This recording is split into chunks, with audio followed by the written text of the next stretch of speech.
안녕하십니까, 팟캐비입니다. 이번 영상에서는 계속해서 영화로 읽는 서양 철학사에 대한 강독을 계속해 나가겠습니다. 지난 영상에서 철학이 무엇인가에 대해서 설명을 하고 곧바로 번호는 0을 붙여서 철학사 여행에 대한 개략적인 설명을 하고 있습니다. 전체적으로 서양 철학사를 살펴보는 것을 여행에 빗대고 있죠. 그러면서 이 여행을 시작하기 전에 기본적인 내용을 안내를 하고 있어요.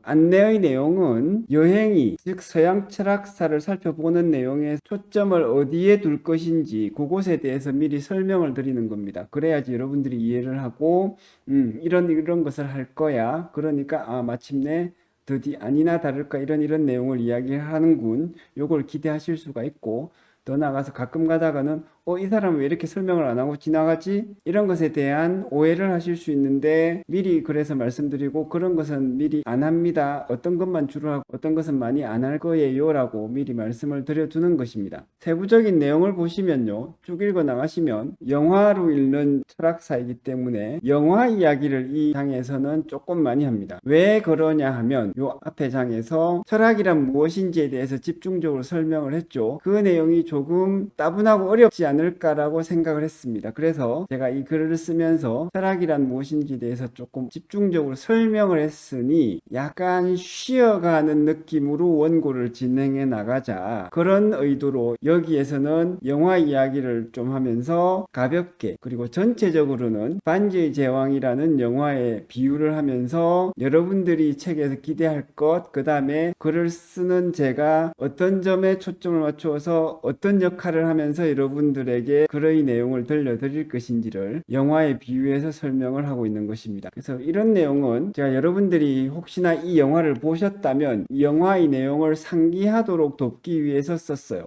제가 이 책을 쓰면서 각각의 내용에 대해서 꼭 맞는 영화를 찾으려고 했고, 그러면서도 각 내용에 너무 진부하게 영화들이 결합되지 않도록 그런 면에서도 좀 나름대로는 생각을 했습니다. 어쨌든 영화의 내용을 상기를 했을 때 책에서 설명하려고 하는 철학의 이야기가 조금 더 쉽게 이해되도록 그렇게 도움이 되는 영화를 나름대로는 선정을 했기 때문에 영화를 몰라도 철학 이야기를 이해하는데 어려움은 없으나 영화를 보고 그 다음에 그 내용을 상기를 해서 글을 읽으시면 철학의 내용이 조금 더 살아날 수 있습니다. 어떤 식으로 살아날 수 있냐면, 철학의 내용이 살아나지 않는 것은 이런 거예요.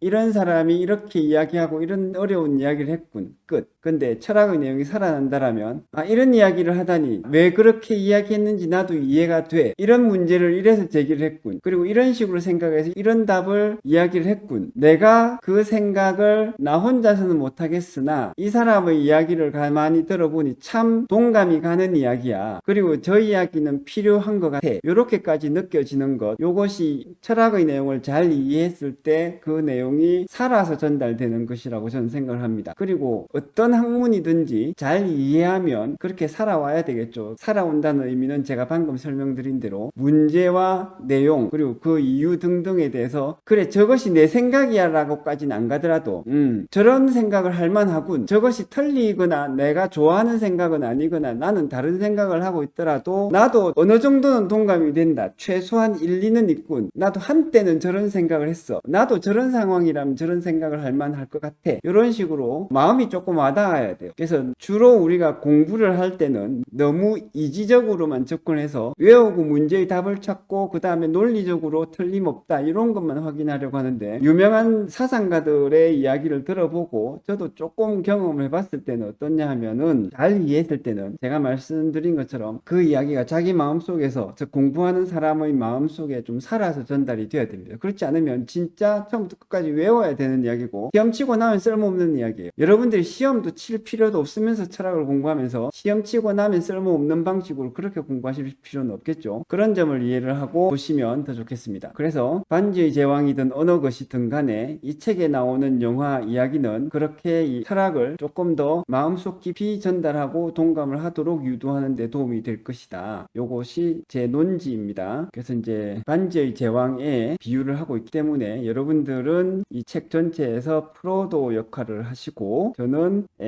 조금 영화 속에서 그 역할이 조금 멋있는 것 같은 것은 제 취향일 수도 있어요. 여러분들 그렇게 어쨌든 영화 전체에서 프로도가 주인공이니까 여러분들은 프로도가 될 것이고, 저는 간달프 역할이 될 것 같아요. 그래서 요 말을 해놓았죠. 이런 뭐 사진들이나 이런 거는 여러분들이 영화의 내용에 비대어서 철학을 좀 이해를 하고, 그러면서 잘 이해하는 데는 항상 최소한의 기억이 필요하거든요. 그 기억에도 도움이 되고, 더 나아가서 논리적인 이해에도 조금 더 도움이 되고, 감정적으로 와닿게 하는데도 도움이 되고, 이런 것을 기대를 합니다. 그 다음에는 보시다시피 시대순으로 이렇게 구분을 했는데, 소크라테스 이전 고대 철학의 완성이라고 해서 소크라테스, 플라톤, 아리스토텔레스 요 세 사람이 중요하다. 요 내용을 이 장에서 많이 이야기하고 있습니다. 그 다음에 이것이 중요하다는 이야기는 앞에 목차를 설명을 하면서 제가 설명을 많이 했죠. 그 다음에 중세의 암흑기에서는 보편 논쟁만 설명하고 지나가는데, 예를 들어서 여기에 토마스 아퀴나스 같은 유명한 철학자들이 있습니다. 상세한 서양 철학사 책을 보시면 이런 사람들의 사상이 자세하게 해설이 되어 있죠. 제 책에서는 이런 사람들에 대한 소개는 일단 빠진다, 이렇게 보시면 되겠어요. 그 다음에 근세철학, 현대철학, 현재 5대목을 기억을 해주시면 되겠습니다. 비유를 하자면 5개의 대륙을 걷는다, 이렇게 보시면 되겠어요. 그 안에서 여행이라는 비유를 가지고 생각하면 이런 철학자들의 사상은 우리가 여행하는 도시나 뭐 국가 정도가 되겠습니다. 그래서 결국에는 철학사 여행에서의 주요 여행지 두 곳에서 결국 플라톤과 아리스토텔레스를 여기에서 강조를 하죠. 전체 이 영상 시리즈의 두 번째인 목차를 살펴보는 영상에서 왜 플라톤과 아리스토텔레스를 자세하게 설명하는지를 설명을 드렸어요. 그런데 이 책 원고를 읽으시는 분은 목차를 보면서 그 설명을 못 들으시겠죠. 그래서 이 책을 읽으시는 분은 제가 목차를 설명하면서 강조했던 플라톤과 아리스토텔레스 철학의 중요성을 이 원고의 이 부분에서 읽고 이해를 하시게 되는 겁니다. 그래서 같이 강독을 하면서 제가 설명을 곁들이는 지금의 유튜브 영상 강의에서는 이런 내용을 제가 상세하게 다시 반복해서 설명할 필요는 없을 것 같아요. 그냥 기억하시면 되겠습니다. 플라톤과 아리스토텔레스가 대단히 중요하구나. 그래서 이제 얼마만큼 중요하냐, 여기서는 언급하기를, 제가 요 비유도 열심히 나름대로는 생각해낸 겁니다. 플라톤과 아리스토텔레스의 철학의 중요성은 산맥과 같은데, 우리나라의 지형에 비유하자면 태백산맥 뭐 이런 것과 비슷한 것 같아요. 이거는 제가 오랫동안 철학을 공부해보고 느낀 감정을 좀 짧고 한눈에 보이도록 설명하는 방식을 개발해서 그런 감정을 표현해 본 겁니다. 뭐 그냥 비유이고 얼마든지 다른 비유를 할 수도 있으나, 제가 오랫동안 생각하고 느낀 것에서 나온 비유이기 때문에 괜찮은 호소력을 가지고 있지 않을까라고 기대해 봅니다. 그 다음에는 철학사를 공부를 하면서 여러분들이 어떤 데에 초점을 맞추기를 바라느냐, 그것은 여러분들이 생각해야 한다는 점이죠. 저는 철학을 공부하면서 얻을 수 있는 가장 괜찮은 능력 중에 하나가 바로 사고력이라고 생각을 하거든요. 많은 분들이 저와 비슷하게 그래, 철학을 공부하면서 사고력도 얻으면 좋겠다, 이 정도 생각은 하실 거예요. 그러면은 철학사를 공부를 하시면서 역시 제가 말씀드리는 것처럼 생각을 해보셔야 됩니다. 조금 어려운 대목이 나오더라도, 잘 이해가 안 되는 대목이 특히 나오면 조금 멈추고 생각을 해보셔야 돼요. 이 영상 강의에서는 제가 이모저모 설명을 해드릴 텐데, 설명이 금방 잘 안 와닿으시면 예를 들면 이 영상이나 다른 영상을 한 두 번 더 반복해서 보시더라도 조금 생각을 해보셔야 됩니다. 생각, 즉 사고력이라는 것이 뭐냐면 이게 힘력이 아니겠습니까? 이게 힘이라고요, 힘. 그래서 육체적인 힘과 비슷한 점이 있습니다. 어떤 점이 비슷하냐면, 육체적인 힘을 키우려면 어떻게 해야 되겠습니까? 무거운 물건을 드는데 그걸 한 번만 들어서는 안 되고 여러 번 들어야 되고, 어쨌든 내가 힘든 운동을 해야 돼요. 사고력도 마찬가지입니다. 뛰어난 사고력, 어려운 것을 이해하고 생각해낼 수 있는 사고력을 키우려면 어려운 것, 힘든 운동을 하듯이 어려운 생각을 스스로 해봐야 됩니다. 남이 설명해 주는 것만 듣고 있는 사람은 사고력이 굉장히 적게 생기거나 천천히 생기거나 하여튼 잘 안 생긴다고 보면 되겠죠. 그것은 무엇과 같냐면, 내가 무거운 아령을 드는데 어떻게 든다? 남이 들어주는 걸 같이 든다. 물론 안 드는 것보단 낫겠지만 남이 같이 들어 들어주는 아령을 드는 것보다는 내가 스스로 무거운 아령을 들어야지 더 힘이 잘 생길 것입니다. 그와 같다고 보시면 되죠. 그래서 이 점을 잘 이해하시고 내용에서 어려운 점이나 조금 잘 이해가 안 되는 점 이런 것들이 나타날 때 또 제가 때때로 강조를 하는 대목마다 여러분들이 생각을 해보셔야 됩니다. 생각하는 것 노력이 필요하고 조금 힘들게 느껴질 수가 있습니다. 철학은 생각하는 것 안에 있죠. 철학자가 생각 안 하고 철학자인 사람은 없을 거예요. 그러니까 철학 전부가 생각하는 것 이것일 뿐인 것은 아니겠으나 생각하지 않고 철학이라는 것은 얻을 수 없으니까 여러분들도 공부하는 과정에서 생각하는 것 요거 열심히 해주시면 얻는 것이 좀 더 많을 거라고 생각합니다. 그런 점에 대해서 계속적으로 제가 원고에서 강조하고 있습니다. 왜 강조하냐 하면 왜 생각하지 않는가? 힘들고 어렵기 때문이다. 왜 제가 이것을 강조하냐 하면 이 강조를 통해서 여러분들을 조금 더 설득시키고 싶은 거예요. 그래서 사소한 거라도 생각을 안 하고 넘어갈 수 있는 독자들 여러분들이